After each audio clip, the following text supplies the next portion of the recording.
ojo tangi. Assalamualaikum. Jumpa lagi dengan saya di channel Obrolan Haris. Bagi teman-teman yang dibesarkan dengan budaya Jawa, khususnya yang saat ini sudah senior alias tua, pasti mengenal istilah anak Sukerta atau anak Sukerto, yaitu anak yang sejak lahir dipercaya akan membawa dan memiliki nasib sial. Kasihannya, biasanya anak itu membawa berkah. Nah, ini malah dituduh membawa sial dan bencana. Tapi jangan khawatir, masyarakat Jawa punya cara tersendiri untuk menolak sial. Harus diruat melalui ritual khusus. Yuk kita bahas segala hal mengenai bocah Sukerta ini. Biar kita paham budaya sendiri meski untuk saat ini sudah jarang yang melakukan ruatan untuk menghilangkan sial si bocah Sukerta. Mitos bocah Sukerta tersebut terdapat dalam naskah kuno Jawa berjudul Serat Manikmaya karangan Ronggo Warsito, seorang pujangga kenamaan dari Keraton Kasunanan Surakarta. Tentu tak ada orang tua yang mengharapkan punya anak Sukerta. Setiap orang tua menginginkan anaknya lahir dengan selamat tanpa kekurangan suatu apapun. Namun, harapan tersebut kadang tidak dikabulkan. Hal ini yang dianggap oleh orang Jawa sebagai anak Sukerta. Mitos Jawa mengatakan anak yang terkena Sukerta dimakan oleh sang waktu yang disimbolkan dengan tokoh Bathara Kala. Bocah yang terkena Sukerta terikat mara bahaya yang disebabkan oleh keadaan pada saat ia dilahirkan. Mitos bocah Sukerta terdapat dalam Serat Manikmaya, pupuh atau bagian ke-9, subbagian 1. Saya kutip bahasa Indonesianya saja. Kalau aslinya memakai bahasa Jawa Keraton, saya saja sudah nggak mudeng, sudah nggak paham, apalagi teman-teman yang berasal dari generasi milenial atau Gen Z. Beginilah artinya.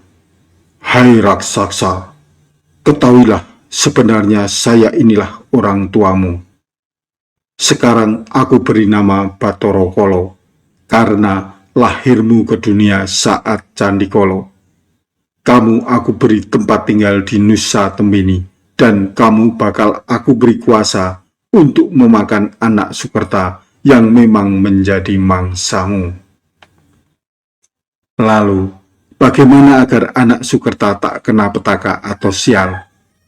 Harus diruat atau dibersihkan. Membersihkan anak Sukerta banyak caranya, dari kenduren atau selamatan sampai pertunjukan wayang. Namun, cara yang paling banyak atau umum digunakan adalah dengan wayangan atau pementasan wayang. Lakon atau cerita yang dibawakan adalah lakon khusus seperti lakon Murwakala, lakon Durgaruwat, atau lakon Resi Sudamala. Murwakala berasal dari kata Murwo atau Purwo yang berarti awal mula dan kala yang artinya waktu. Murwaka berarti awal mula sang waktu. Purwakala dalam bahasa Sanskerta bermakna pada waktu dahulu. Pengertian lain dari Murwakala atau Purwakala adalah awal mula sang waktu atau Purwaning dumadi. Awal mula ada atau awal eksistensi sesuatu hal. Mengapa sebagian besar cara meruat anak Sukerta menggunakan pertunjukan wayang kulit? Karena wayang mempunyai daya magis tertentu. Salah satunya untuk permohonan doa, wasilah atau jalan dalam budaya masyarakat Jawa. Pementasan wayang bagi masyarakat Jawa sangat sakral. Ceritanya mengandung pitutur luhur atau ajaran luhur. Dalam pementasan wayang kulit yang ditujukan untuk meruat anak Sukerta, maka dalang harus mempunyai kriteria khusus, yakni seorang dalang sejati, bukan dalang wasis atau dalang titisan. Upacara ruatan biasanya dilakukan pada pagi hari sekitar pukul 9. Upacara diawali dengan datangnya anak-anak Sukerta berpakaian adat Jawa atau pakaian putih bersih sebagai perlambang bahwa anak itu telah diruat. Pertama-tama, anak Sukerta dipotong rambutnya sebagai perlambang kalau anak yang Sukerta tersebut sudah dibuang sukernya. Selanjutnya, anak Sukerta digandeng menuju ke Maligi, tempat untuk memandikan. Sesampainya di Maligi, para sesepuh dan orang tuanya memandikan dengan air dan kembang setaman, yang mempunyai arti untuk membersihkan diri dari kotoran. Air diambilkan dari air sungai atau air dari 7 sumur atau tuk.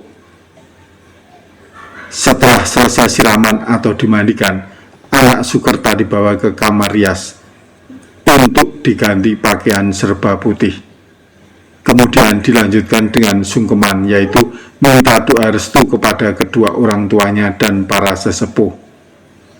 Setelah sungkeman, anak Sukerta diserahkan kepada dalang yang akan meruat anak tersebut.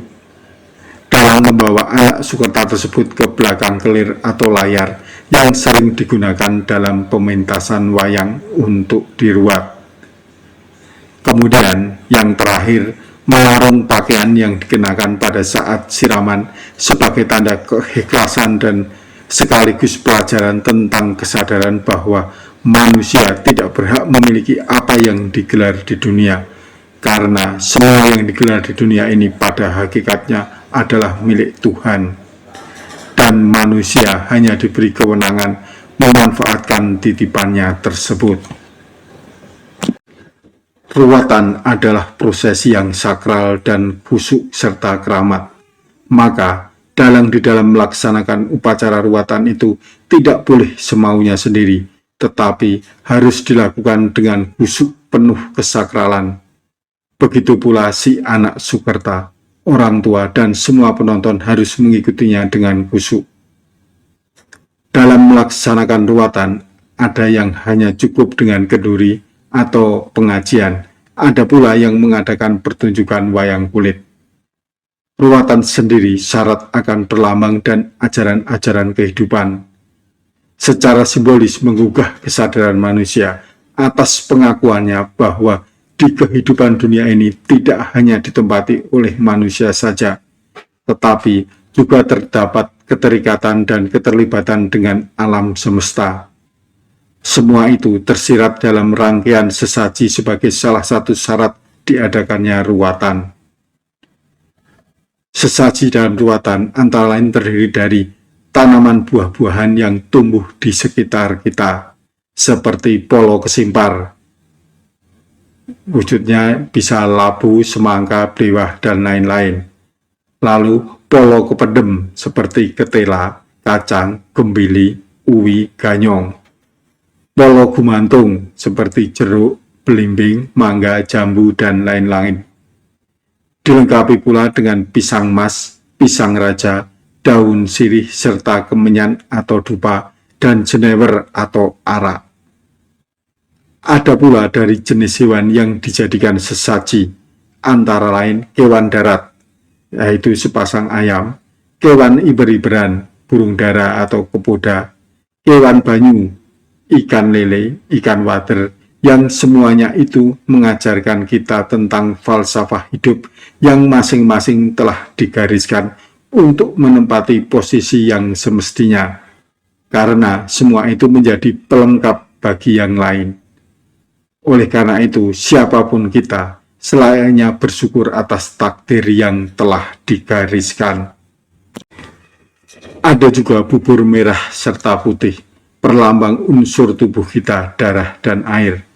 Bubur berwarna hitam, bubur berwarna kuning, jenang baru-baru atau jenang segala warna, yang merupakan simbol sedulur papat limo panter dalam falsafah Jawa. Kemudian dilengkapi rujak ceroboh yang bermakna ojo ngajak ceroboh, artinya jangan suka mengajak ke hal-hal yang kotor. Gecok kebo, daging kerbau 1 potong yang secara utuh diwakili dari potongan-potongan bagian saja, lengkap dari kepala hingga kaki. Biasanya dibumbui dengan kunir untuk menghilangkan bau amis.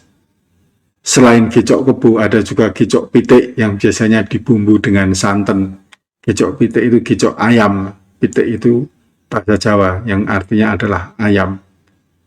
Ada juga makanan ketupat yang diharapkan bahwa setelah diruat, anak Sukerta tersebut melakukan laku papat atau 4 keutamaan, yaitu sembah raga atau menjaga raga, sembah sukmo atau memelihara lingkungan, sembah roso atau berhubungan dengan sesama manusia, sembah sejati, taat kepada Tuhan. Selain itu ada tumpeng yang berarti tanda syukur karena sudah diruat. Ruatan tidak harus dilakukan pada bulan Suro dalam sistem penanggalan Jawa atau Muharram dalam penanggalan Islam. Ruatan dapat dilakukan pada bulan apa saja selain Suro dan juga bisa pada hari apa saja. Tetapi tidak boleh dilakukan pada hari naas atau hari apes dalam hitungan Jawa.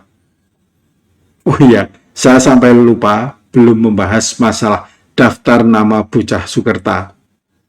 Ada 35 yang masuk daftar bocah Sukerta ini. Ini saya sadur dari buku berjudul Islam Kejawen karangan Hari Wijaya. Berikut daftar nama-nama bocah atau anak Sukerta. 1. Untang Antik. Anak yang lahir dalam keadaan yatim atau sampai dewasa, anak tersebut tidak mempunyai saudara. 2. Kedana Kedini. Anak yang lahir dalam keadaan 2 bersaudara laki-laki dan perempuan. 3. Kembar. Anak yang lahir dalam keadaan kembar, mempunyai wajah yang sama. 4. Dampit. Anak yang lahir dalam keadaan kembar siam. 5. Gondang Kasih. Anak yang lahir dalam keadaan kembar yang satu hitam, yang satunya putih. 6. Tawang Gantung. Anak yang lahir dalam keadaan kembar, tapi lahirnya lain hari. 7. Sakrendo. Anak yang lahir dalam keadaan kembar, yang lahirnya dalam satu bungkus ketuban. 8. Wungkus. Anak yang lahir dalam keadaan terbungkus ketuban. 9. Wungkul. Anak yang lahir dalam keadaan tidak punya ari-ari. 10. Tibo Sampir. Anak yang lahir dalam keadaan berkalung usus. 11. Tibo Ungker. Anak yang lahir dalam keadaan terbelit usus. 12. Jempina. Anak yang lahir dalam keadaan prematur. 13. Margono.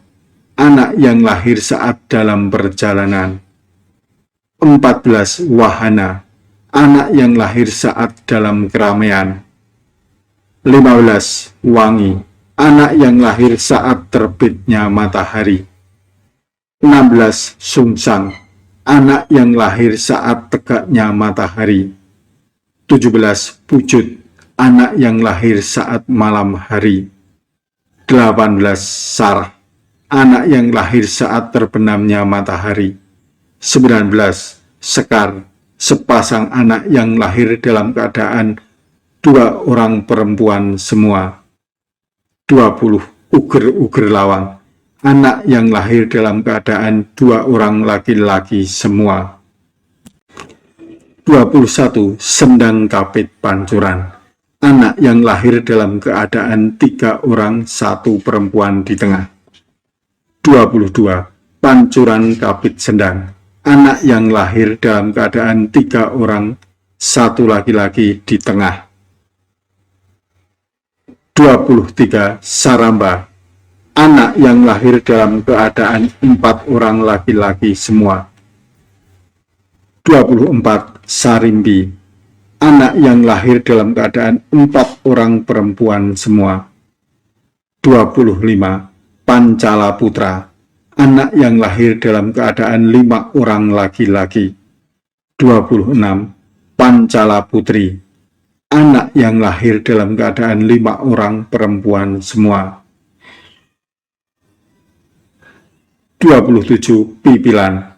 anak yang lahir dalam keadaan 5 orang, salah satunya laki-laki. 28. Padangan, anak yang lahir dalam keadaan 5 orang, salah satunya perempuan. 29. Siwah, anak yang idiot atau difabilitas. 30. Kresna atau kutang, anak yang lahir dalam keadaan hitam kelam, bahkan sampai berwarna hitam kebiru-biruan. 31. Walika atau bajang, anak yang lahir dalam keadaan bertaring. 32. Bungkuk, anak yang lahir dalam keadaan bungkuk atau skoliosis.